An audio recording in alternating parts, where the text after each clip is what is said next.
Hello mga tropa. Happy Friday mga trop. Ay Friday. Happy Friday sa akin. Tapos sa inyo ngayon ay ano ngayon? Wednesday pa lang mga tropa. Ayan. Hello mga tropa. So ngayon ang menu natin is munggo. So ayan. So ito lang ingredients natin, munggo, tapos meron tayong sibuyas, bawang, kamatis at ginger.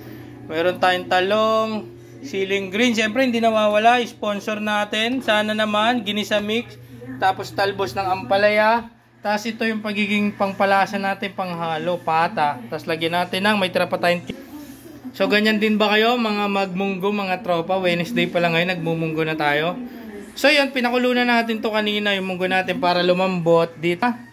Kasama nitong ating patan. Tapos hinango na lang natin para igigisa na lang natin. Tapos igigisa natin yan dito sa ating bagong wok. May bago akong wok pa. So tara, lutuin na natin. Lalagyan natin ng mantika. Yan, mantika mga tropa.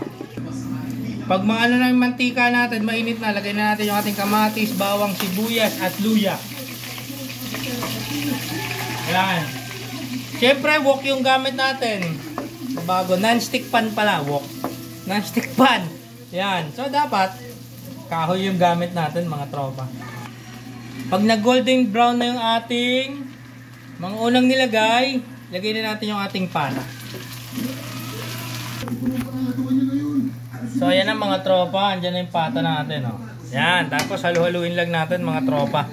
Malambot na yan, kaya mabilis na lang itong maluluto, mga tropa. Tapos, ilagay na rin natin ang ating yan, talong. Nilalagay niyan talong, masarap yan mga tropa.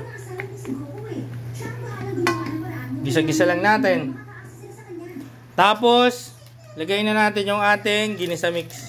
Ayan, kalahati lang, mamaya naman yung kalahati. Yan, ginisa mix, baka naman. Tapos, lagay na natin yung ating paminta at konting asin. To taste mga tropa. Tapos, pwede na natin ilagay yung ating munggong pinalambot.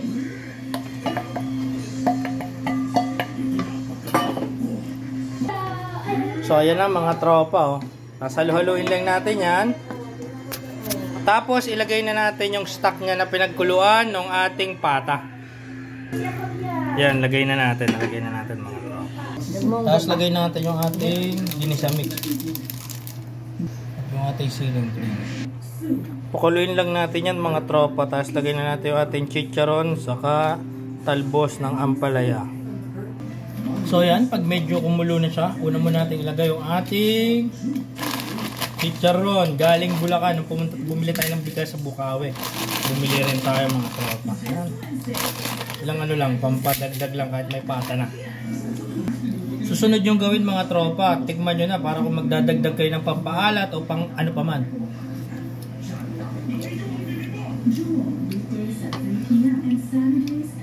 So okay to, sakto na yung lasa, wala na tayo dadagdag.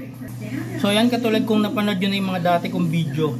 Isa sa mga sikreto ko sa ginagawang pagluluto, naglalagay ako ng konting-konting suka lang sa lahat ng niluluto ko. Kasi para sa akin ito yung nagpapabalance ng ano, ng lasa. So yan, meron tayo ditong more pa, yung sukang galing sa Isabela sa Kabagan mga tropa. Lagay lang tayo ng konti. So yun, yun yung sikreto natin mga tropa. Huwag nyo ipagsasabi ha. So ayan mga tropa, pag kumulo na siya, pwede na nating ilagay ang ating talbos ng ampalaya. Ayan. Yan mga tropa, nalagay na natin. So ayan, pag nalagay na natin yan, pwede na 1 minute, luto na yan mga tropa. Takpan na lang natin mga. So ayan na mga tropa, luto na yung ating ginisang munggo na may pata at saka chicharon. So ganyan din ba kayo magluto ng inyong munggo mga tropa? So kahit hindi Friday, kasi naniniwala tayong mga Pilipino, di ba? Every Friday nagluluto tayo ng ginisang munggo, ng munggo o kahit ano pa man yan. So ganyan yung munggo ni Chef Yaku style. So yun lang, sana gawin nyo rin to, or kung ibang style. Pwede nyo naman, kung gusto nyo munggo lang o gulay lang, pwede din. Kung gusto nyo ilagay baboy, manok, karne o kahit wala, or kung purong munggo lang, yan. Basta ganun lang, palambutin nyo lang, igisa nyo lang, napakadaling lutuin mga tropa. Siyempre pinapasarap yan ng ating ginisa mix at ng ating suka. So ginisa mix, bigay naman. So yun lang mga tropa, yung ating vlog for today, Wednesday. See you on my next vlog. Subscribe na lang mga tropa, Facebook, YouTube, TikTok, yan. Follow nyo lang si Shopee ako dyan mga tropa. Bye! Ay mga tropa!